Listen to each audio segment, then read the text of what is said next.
The big question I want to pose, has Donald Trump completely upended the post-Cold War world order? Would that be a fair understanding of what's happened in 2025? Michael, why don't you go first? Do you agree that Donald Trump has completely disrupted the world order as it was? Great to be with you and my fellow guests and your audience.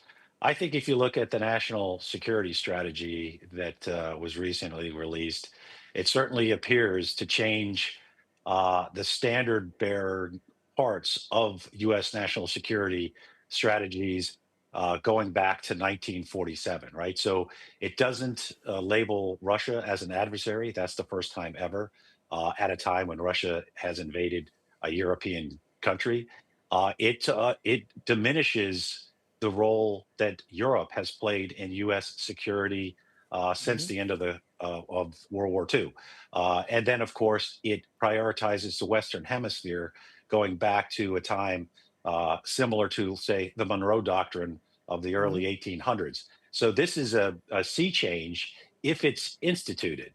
A strategy is only as good as it is being implemented. So we'll have to see what comes from this, but we're already seeing discussions on collapsing combatant commands, around the world to really focus on the Western Hemisphere. So if that is in fact where we're headed, then this is a sea change from where the United States has been since the end of World War II. I think the important point is whether this will actually translate from an overarching strategy into action, because there's a word which the Financial Times of London uses, which is TACO. Trump always chickens out. Natalie Toki, there in Spain, from a European perspective, do you believe Donald Trump is completely upending the world order, diminishing power to NATO, almost allowing Russia, acquiescing, some believe, in Russia's invasion of Ukraine? He claimed he would end all wars. That hasn't happened either.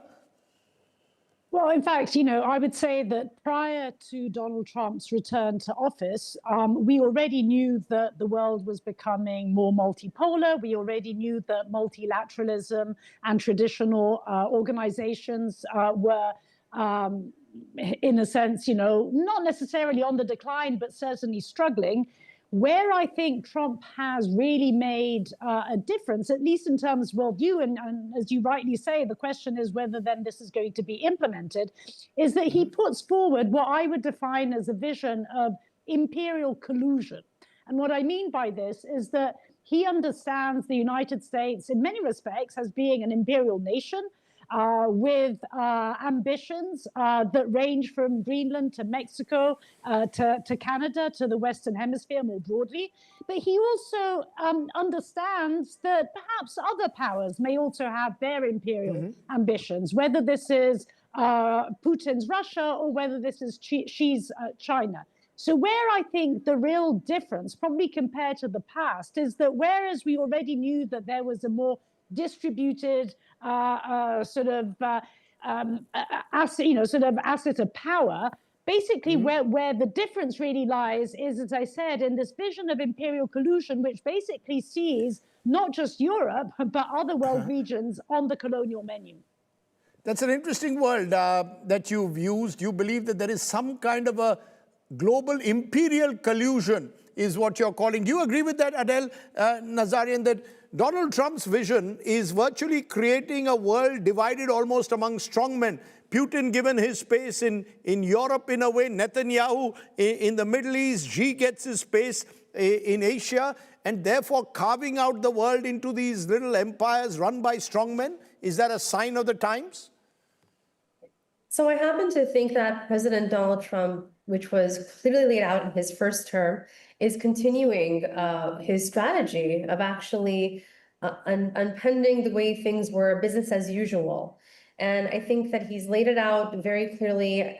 Believe it or not, I don't think he's necessarily carving out parts of the world, but I think there is going to be a reset in the sense that everyone has been misreading and miscalculating Russia in the Western media. And you just have to look at the numbers. We're not operating in a Cold War State Department era any longer. And there's a lot of reasons for that. This isn't rewarding aggression, but what it's doing is it's actually seeing Russia at face value. Regarding the plan in the Middle East, First of all, just backtrack. I do think that actually Russia has already strategically won this war. It's not over yet, by far not over, unfortunately. I hope it ends soon. But regarding the Middle East situation, the whole situation with Gaza, I never in a million years thought that we'd arrive at this, but apparently there are talks of rebuilding Gaza into a more less luxurious, economically viable area. And I think this is a brilliant strategy. Why not do that and provide the Palestinian people and the residents of Gaza with a better life and better opportunities? Then perhaps there'll be far less terrorism happening across the borders. The whole reason the Palestinians want to flee is because they want to get... But that, you actually believe that when Donald Trump says he's going to convert Gaza into some kind of a Riviera, I mean, it's been over the dead bodies of thousands of children, women, and the animosities run deep. Are you saying overnight Donald Trump just says, I'm going to change? I mean, is this all Donald Trump posing for the cameras and making these statements, or is there more to it than that?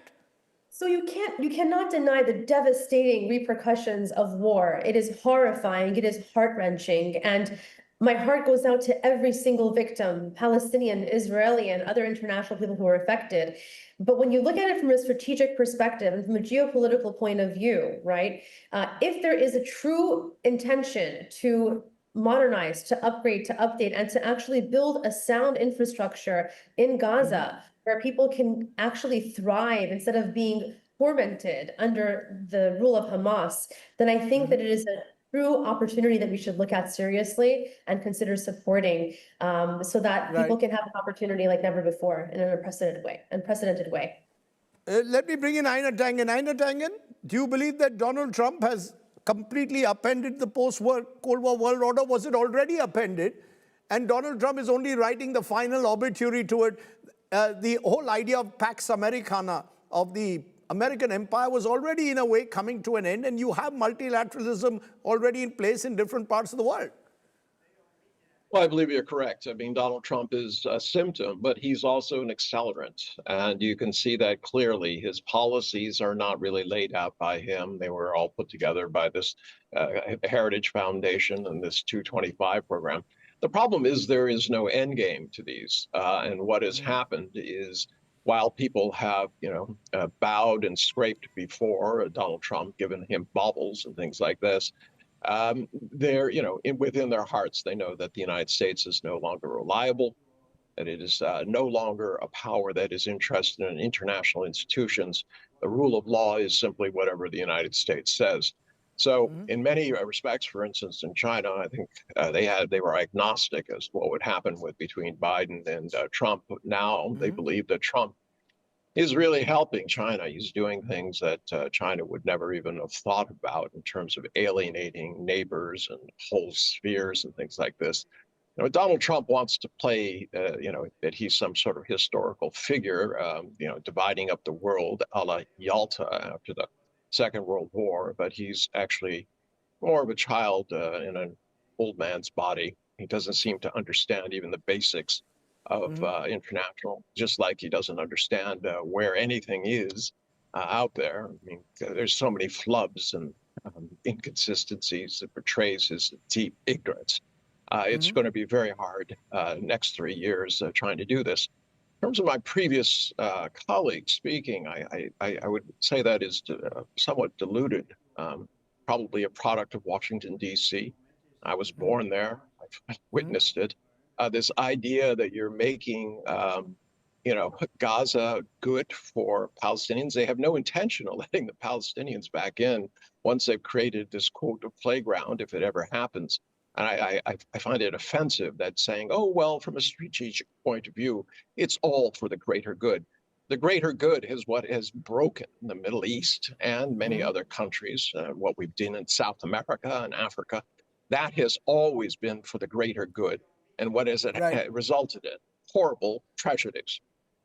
Even as we speak, of course, this week itself, the U.S. has attacked ISIS targets or Islamic State targets in Nigeria. So that's another conflict point.